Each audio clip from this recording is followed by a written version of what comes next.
साधारणतः 3 ते 3:30च्या दरम्यान आम्हाला फोन आला. येताच केमी घरून तिथे निघालो. मालदावाडी इथे गेलो. ते लोक पडलेले होते आजूबाजूला. जे आमचे कमलाकर भाऊ वगैरे, आनंद जैन, हे सर्व लोक तिथे होते. त्यांनी मला कॉल केले फटाफट की लवकर येऊन जावं, असे लोकांचं ॲक्सिडेंट झालेलं आहे. माहीत करताच केपी मी तिथे गेलो आणि तिथून आपल्या त्या मृतदेह जे होते ते गाडीत टाकले. गाडीत टाकून डायरेक्ट जामनेरला घेऊन आलो. नेमका हा अपघात कसा झालाय तिथं? एक क्रुझर म्हणून आहे आणि दुसरी स्विफ्ट डिझायर आहे. दोघीची आमने सामने टक्कर झाली. टक्कर झाल्यास की दोघी हे जे लेडीज होते एक साईडला बसलेले होते म्हणे. एक साईडला गाडी ठोकल्या कारणानं दोघी ऑन द स्पॉट लेडीज तिथेच जागेवरच एक्सपायर झाली. ठीक आहे. उपजिल्हामधून रुग्णालयामधून आमचे CMO डॉक्टर प्रशांत महाजन यांना अपघाताची खबर लागली. त्यात जवळपास 10 ते 12 रुग्ण अपघातग्रस्त झाले आहे अशी खबर सामाजिक कार्यकर्ते आणि पदाधिकाऱ्यांच्या मार्फत मिळाली. तात्काळ आम्ही पूर्ण उपजिल्हा रुग्णालय परिवार तिथे उपस्थित राहिला. 3 ॲम्ब्युलन्स उपलब्ध करून दिल्या. जवळपास 12 रुग्ण आपल्या दवाखान्यात दाखल झाले. त्यातील 2 जणांना पायाला फ्रॅक्चर होते. त्यांना थोडे कास्ट करून प्रथमोपचार देऊन जळगावला रेफर करण्यात आले. आणि एक महिला होती, त्यांना डोक्याला मार होता. त्यांना स्टिच घेतले आणि CT स्कॅनसाठी जळगाव येथे रवाना केले. नंतर थोड्या वेळाने दुसऱ्या ॲम्ब्युलन्समध्ये कमलाकर भाऊंनी 2 महिलांना घेऊन आले. त्यांना आम्ही चेक केल्या असता त्या दुर्दैवाने घटनास्थळीच मृत होत्या.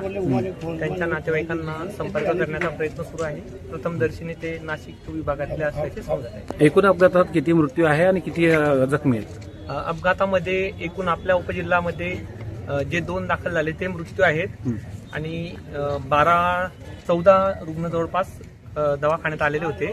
बाकी त्यांची प्रकृती सेटल करून त्यातील 2 जे हेड इंजुरी होते त्यांना जळगाव येथे पाठवण्यात आलेले आहे. आणि अजून बोदवड ग्रामीण रुग्णालयात माहिती घेतली असता अपघातातील काही रुग्ण बोदवड येथे देखील परस्पर गेलेले आहेत. झालेला होता. क्रुझरमध्ये 10-12 लोक होते आणि त्यानंतर डिझायर गाडीमध्ये सुद्धा 5-6 जण होते आणि मोठ्या प्रमाणावर तिथे आक्रोश सुरू होता. अशा वेळेला तिथे पोहोचल्यानंतर स्पॉटवर पोहोचल्यानंतर मी आपले जालम भाऊ राजपूत आरोग्य दूत यांना ॲम्ब्युलन्ससाठी कॉल केला आणि आमच्या मागेच आमचे भाजपाचे जिल्हाध्यक्ष चंद्रकांत पाविस्कर ते सुद्धा बोदवडला होते. त्यांना सुद्धा कॉल केला की ते मोठा ॲक्सिडेंट झालेला आहे. त्यानंतर 1-2 आमची प्रायव्हेट गाडी त्या ठिकाणी होती. त्या प्रायव्हेट गाडीमध्ये जे किरकोळ जखमी होते त्यांना पटापट त्या ठिकाणी टाकले आणि त्यांना इथून जामनेरला आपल्या सिव्हिल हॉस्पिटलला त्या ठिकाणी आणण्यात आलं. त्याच्यामध्ये तिथे असं आढळलं की 2 ज्या महिला होत्या, नंतर असं समजलं की त्या नाशिकहून ती गाडी बोदवडला जात होती. तर त्या डिझायर मधल्या ज्या 2 महिला आहेत त्या जागेवरच त्या ठिकाणी प्राण झाल्या होत्या. त्यांना ॲम्ब्युलन्समध्ये या ठिकाणी सिव्हिल हॉस्पिटलमध्ये पोहोचवण्यात आलं. त्याच्यामध्ये 2-3 जणांना थोडंसं जास्त लागलेलं आहे आणि बाकीचे 5-7 लोक जे महिला आहेत त्या शिवरला गेलेल्या होत्या.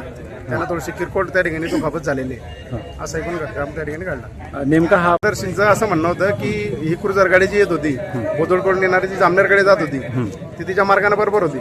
परंतु काहीतरी ओव्हरटेक करण्याच्या नादात हा जो आपला डिझायरवाला होता तो पुढे निघण्याचा प्रयत्न करत होता आणि अचानक ही क्रुझर गाडी समोर आल्यानंतर त्याला ते काहीतरी अवघडल्यासारखं झालं. कळलं नाही काय करायला पाहिजे आणि तो त्या गाडीच्या समोर येऊन गेला. एकदम समोर आल्यानंतर दोघांकडे कंट्रोल झालं नाही आणि क्रुझर गाडीने त्या समोरच्या डिझायरला त्या ठिकाणी ठोकलं. परंतु प्रत्यक्ष असं वाटतं की डिझायरवाला जो क्रुझरवाला होता तो बरोबर त्याच्या साईडने चालला होता आणि डिझायरवाला ओव्हरटेकच्या नादामध्ये त्या ठिकाणी कुठेतरी धडकला त्या गाडीवर. या घटनेत नेमके किती मृत्यू झालेले आहे आणि किती जखमी आहेत? 2 महिलांचा मृत्यू त्या ठिकाणी झालेला आहे. त्या दोन्ही महिला नाशिकच्या आहेत आणि साधारण 10 ते 12 लोक 12 ते 13 जण त्या ठिकाणी जखमी आहेत. त्याच्यामध्ये